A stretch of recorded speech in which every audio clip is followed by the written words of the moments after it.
It's Monday, August 10th, 2020. I'm Greg Nibbler, and this is Digital Trends Live.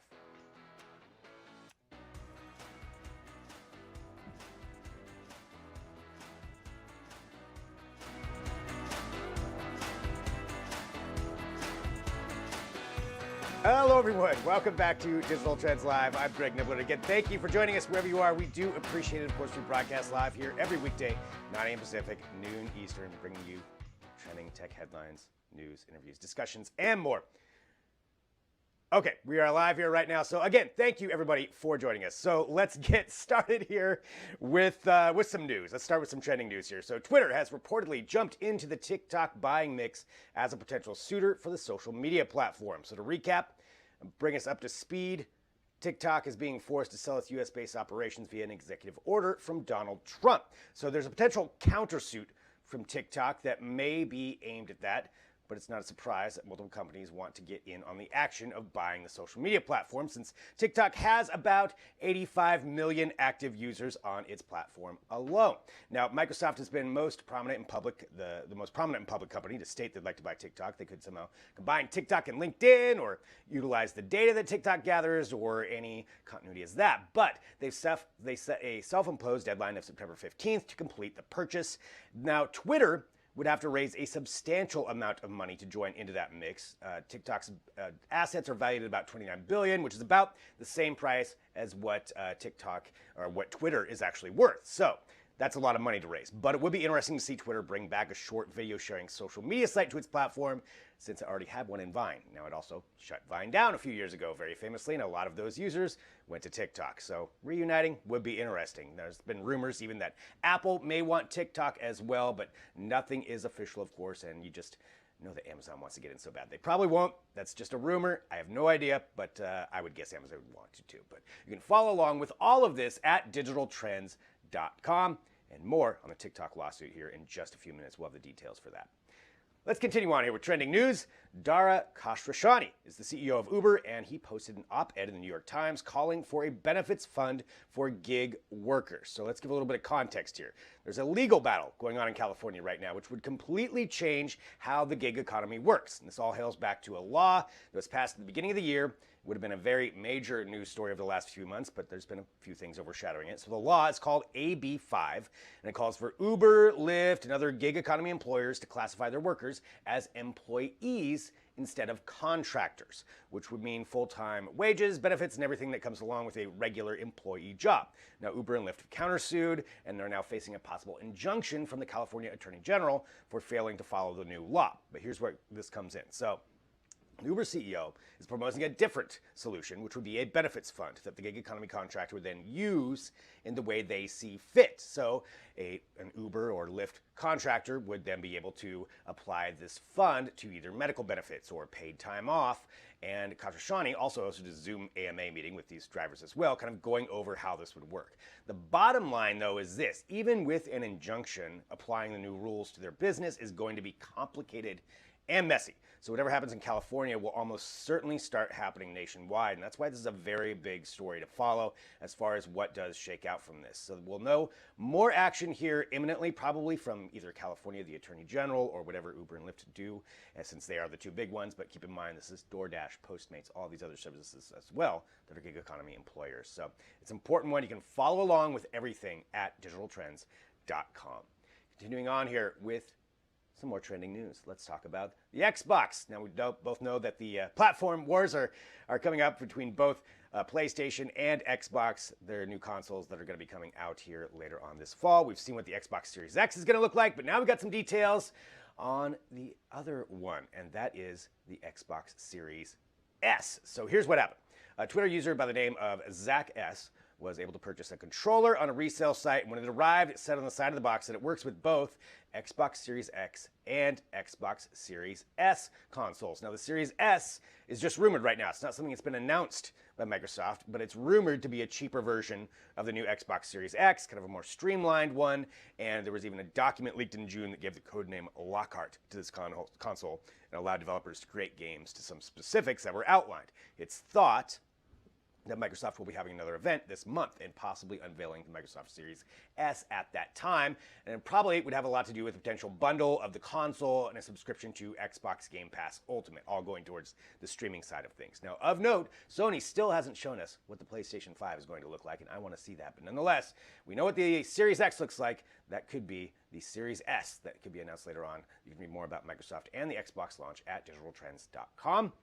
And one more story here in trending news, since we're not getting Top Gun 2 this year. What about the next best thing? Well, on August 20th, you can watch an actual experienced Air Force combat pilot take on an AI-controlled fighter jet. Virtually, of course, not going to actually be flying it. So DARPA, which stands for Defense Advanced Research Project Agency, and is under the Department of Defense, has been holding something called the Alpha Dogfight Trials since November 19th of last year. So the competition features previously selected participants who create algorithms which then take on a virtual AI fighter created by Johns Hopkins University's Applied Physics Laboratory.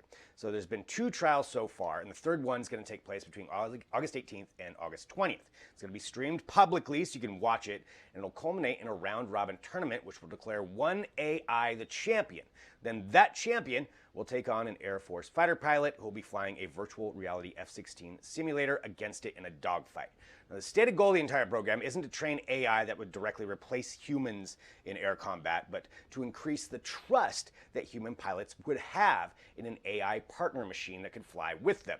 So according to Colonel Dan Animal Javorcik, who's the program manager in DARPA's Strategic Technology Office, if the champion AI earns the respect of an F-16 pilot, we'll have come one step closer to achieving effective human-machine teaming in air combat. It's definitely going to be interesting, so read more about that at digitaltrends.com.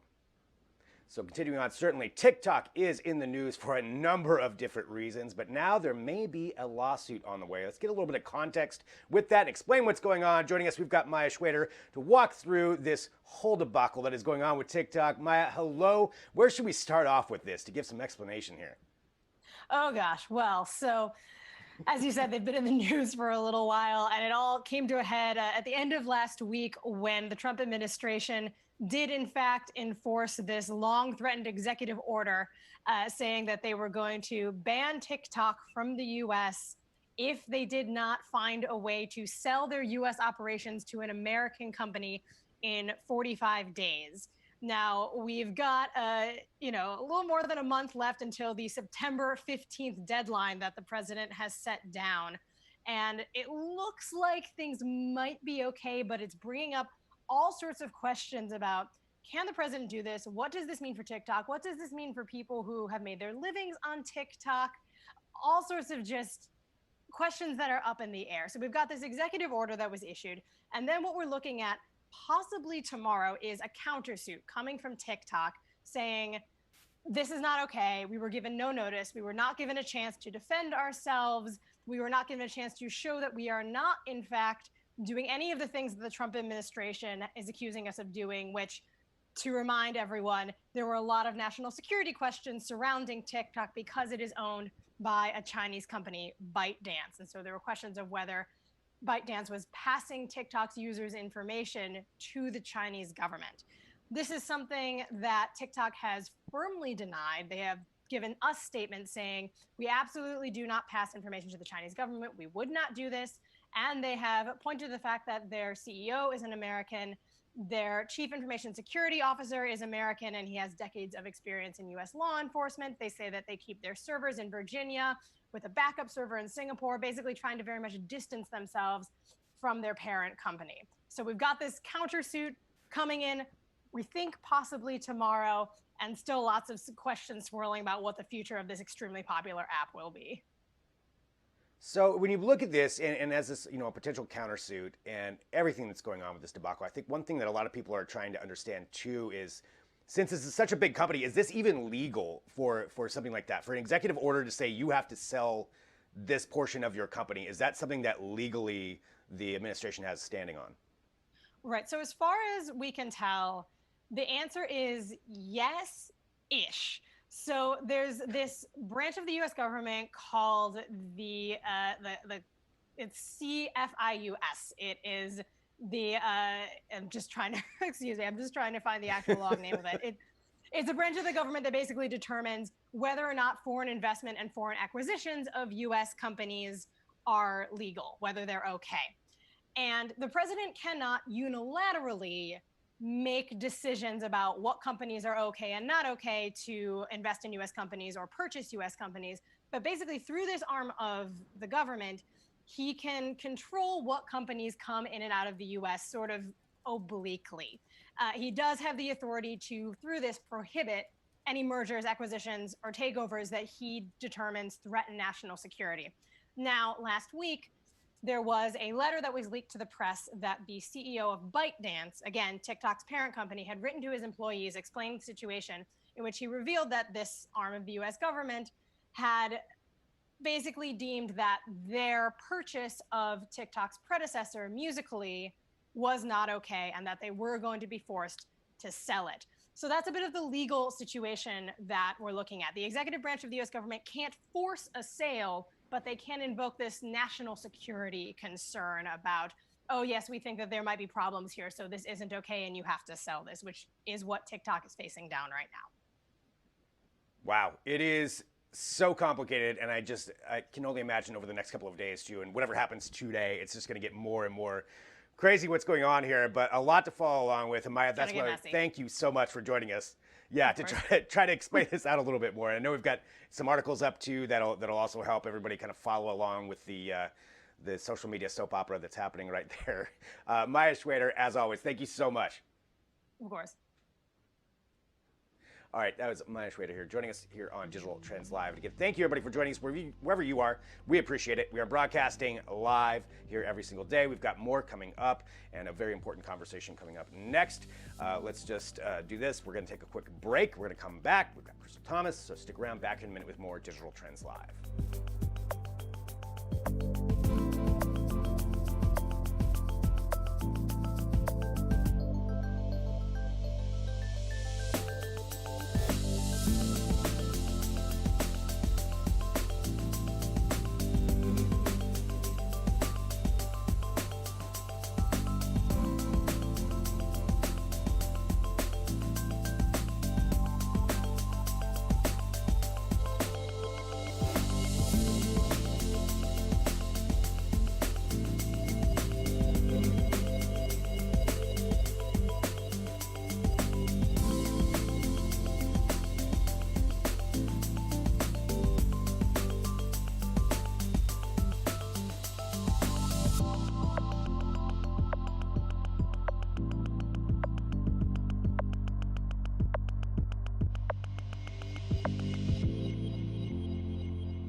Welcome back to Digital Trends Live. I'm Greg Nibbler, and again, thank you for joining us wherever you are. We appreciate it. Hit subscribe and join the show to have these conversations that we get to have here every single day. Joining us right now, Crystal Thomas is a contributing writer for The Plug, and she's the author of a recent investigative article titled Implications of Digital Contact Tracing for Black and Brown Communities. Crystal, thank you so much for joining us here today. Hi, thank you so much for having me. Really excited to be here Uh, this, today. I'm excited to have you on here. This is an important conversation. Your piece is fantastic. It really reveals a lot. But for everybody who's watching here right now, just to give kind of a little bit of context, contact tracing has been put forth as a method that could help curtail the transmission of COVID-19. But Mhm. how are these systems being put in place currently, and how could this impact individual privacy?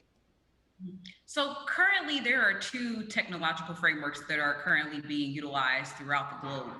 The first one is the use of exposure notification applications, which utilizes an underlying technology that was developed by Google and Apple, basically utilizing this Bluetooth exchange system that will notify users that they have come in close contact with the individual who's tested positive for COVID-19. The other is a geolocation based application.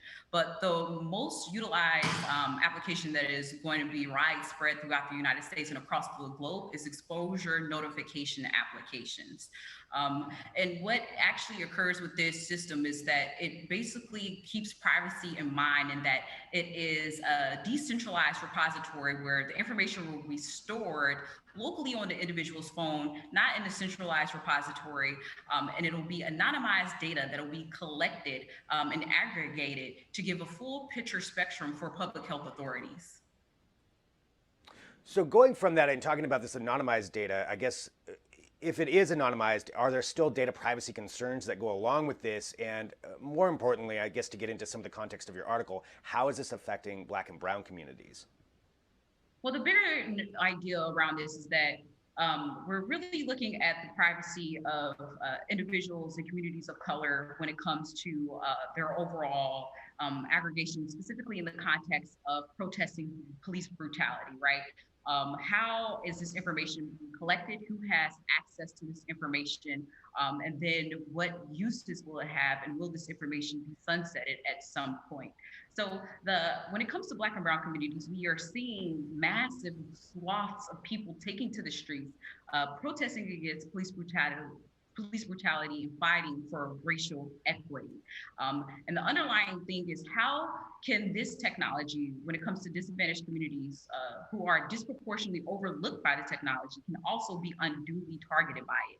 How this technology could be a new form of mass surveillance, in particular, looking at protesters and really surveilling them and being able to identify them. Otherwise, they will be anonymous in a large crowd and potentially retaliating against them in some way, subjecting them to additional unfounded investigations. Which seems to be a consistent kind of nightmare scenario for a lot of people who are going out to the protests. Looking at this, I guess in a global context where maybe some of this tracing's been involved a little bit more, have there been examples of this or other ways that this kind of technology has been utilized to track people? Absolutely. We've already seen it really play out more so the Gulf states. In particular, one country that's top of mind for me is Bahrain. Bahrain has utilized contact information from their digital contact tracing application, and it has been linked to a national television show where they offered prizes to individuals who stayed home during Ramadan. And this is one particular uses of this invasive application, and how it can be utilized to collect swaths of information that would otherwise not be available had the technology not been implemented in the first place. So a serious risk for protesters is that government might use this surveillance, this disease surveillance technology to identify demonstrators, and also, selectively single them out for enforcement matters that are completely unrelated to what the technology intended use was originally for. Looking at this, and how this is being implemented now currently as we see more of these roll out, what are some ways to fight against this? Are there some policies that could help, that could be enacted, or what can people do? What did you find out through this? What I found out through this is that there are currently three real proposals that have been introduced at the federal level for the enforcement and use of contact tracing applications. One that is top of mind for me that I'm tracking is Exposure Notification Privacy Act. And it was introduced by Senator Cantwell and one of her Republican colleagues. And basically what it does is implement regulations for the use of exposure notification apps. Some of the provisions include, but are not limited to, transparency. So making sure that the people who are adopting this technology know what the technology is going to be used for, who has access to this information, and where the information will also be stored. Another important provision is that it requires voluntary adoption. And what we do know is that in order for this technology to even work, you're going to need about a 60% adoption rate from the population. Also, providing a notice of covered data practices is also something essential. And also having access limitations for law enforcement is another important provision. Having those proper data restrictions in place for who can utilize this information and who cannot, to be able to proactively prohibit the invasive practices that could come into place with the use of this technology. With these different proposals out there, is there hope that any of them will get passed? Or is there any kind of movement on that end? I would have to say we've been seeing a little bit of a stalemate when it comes to privacy legislation in the federal perspective at large. They've been percolating different privacy legislation since last year, right? So the possibility of this getting passed at the federal level is kind of at a standstill, I would have to say. But this is where states can come in and do more of the work, right? They are the ones that have the proper authorities over these applications and are working with the private sector to implement these practices. So it will be up to the states to really outline guidelines and practices that are in place, and really thinking about not the erosion of civil liberties that can come with these invasive technologies. It's such an important conversation to have, and I want to thank you too for your article. I want to remind everybody again, so it's implications of digital contact tracing for Black and brown communities. Such an important thing to discuss and know about, and thank you for doing this investigation into this and helping to bring this to light. And we really appreciate you being here on Digital Trends Live, Crystal. Thank you so much. Thank you so much for having me. Have a great day. You too. Crystal Thomas right here, so very important. I highly suggest reading that article. It's fantastic as far as illuminating a lot of information that maybe a lot of us didn't even realize was going on there with the contact tracing and some of the issues that could come up from that.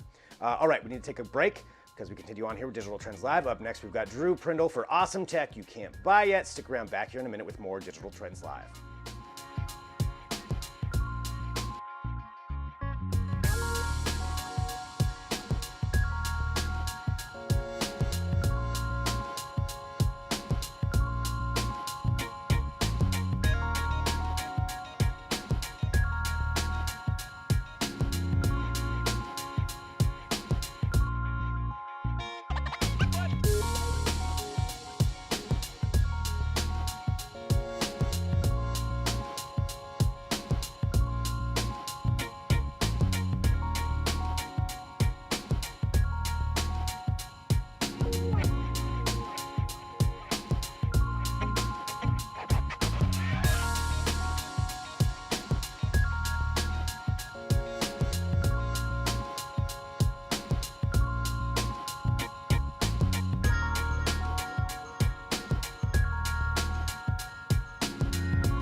Greg Nibbler. This is Digital Trends Live. It is now time for awesome tech you can't buy yet, where our own Drew Prindle scours the internet for some of the best, strangest, and awesomest crowdfunding campaigns that he can find. Drew is joining us right now. Hello, Drew. What should we start off with here for this segment?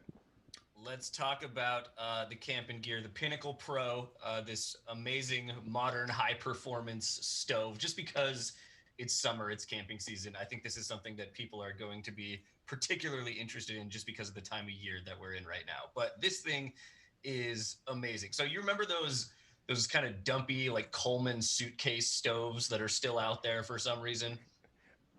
I exactly have one of those that I used this weekend and thought this thing is way too old for me to be using. So this is perfect timing. So this is that, but on steroids. It's basically like if Apple took that and redesigned it and made it amazing. It's from this company, GSI Outdoors. They're from Spokane, Washington. They make really, really good stoves.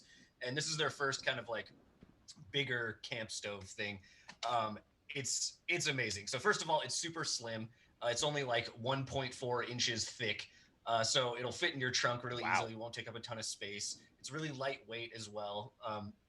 But despite that, it also is like crazy high performance. They put these really great burners in it that I feel like the trick with camp stoves is they're either good at simmering or they're good at boiling, and they're not. You kind of can't really have both.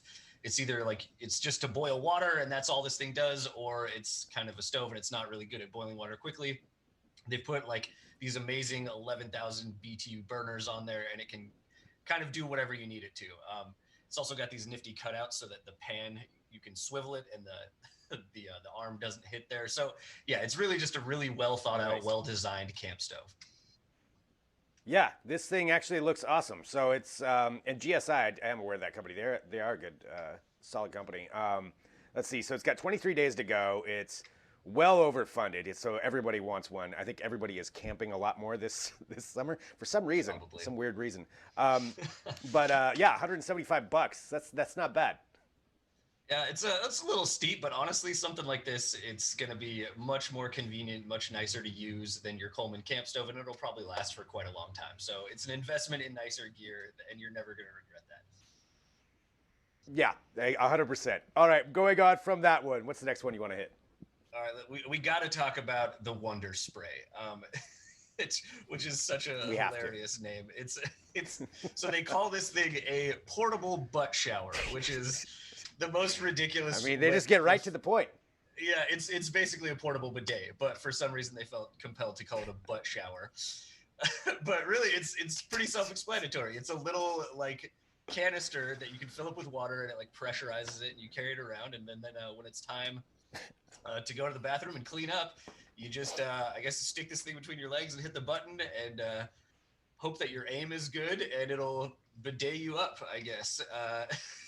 I guess the cool thing about this is that it's so small that you can just put it in like a purse or something like that. As a guy, though, I don't know if you could really get away with carrying this around in your like back pocket. You'd probably have to toss it in like a backpack or something. It's not exactly the most discreet thing, but it is smaller than the previous ones that I've seen of this idea. I'm thinking of this going back to the time when we used to, travel by airplane, just going through airport security with this thing and explaining that, no, that's okay, officer, that's my portable butt shower. That's what I've got there. All right, so you've got this. This has been. It was a $25,000 goal. It's been funded to $68,000. So if you want to get one, it is on there. I mean, technologically speaking, that's pretty great. So people can back that one on there. Going from that, let's go to our last one that we've got here. Go ahead and introduce this one here for us. Okay, so this one, they're called cast caps, and basically what they do is they eliminate the need for you to use measuring spoons when you're cooking and baking. So you know the old routine. Whenever you read the recipe, it's a quarter teaspoon, half teaspoon, tablespoon, whatever, and you bust out that like keychain of measuring spoons and fiddle with them, and then you got to clean them up and everything. And sometimes they don't fit in a jar. Sometimes they're just like not super convenient, right? So this device is a cap that automatically measures out whatever measurement you're looking for, teaspoon, tablespoon, whatever. Just by you twisting the cap. So all you do is push the little selector to what measurement you want, twist the cap, it meters out that much and dumps it straight into whatever you're cooking with. So no need for a measuring spoon, which is amazing. It's also not like there's no electronics in this. It's all just by virtue of the design of the cap itself. So you don't have to worry about batteries or syncing with an app or anything like that. It's just a really neat design that makes it more convenient. Now, the only problem is they're kind of on the spendy side. So in order to like outfit every single one of your spice shakers in your kitchen, it would probably cost you like multiple hundreds of dollars. But I think you could probably get away with just putting it on like the main spices that you use, or the ones that you use in like heaping amounts to like bake with. Yeah, $24 a pop. That is, I also get annoyed with all of those spoons, so I can understand that.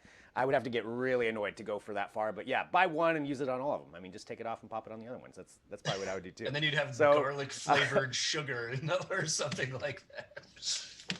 As much as I cook, it wouldn't matter anyway, which is not at all. So, going from there, again, awesome tech you can't buy yet. We've got all of these up there on our site that you can go and take a look at. It seriously is a lot of fun. If you want to spend some time today, just go through and take a look at all this stuff that Drew finds online. Some of them are really cool. I do kind of want the stove.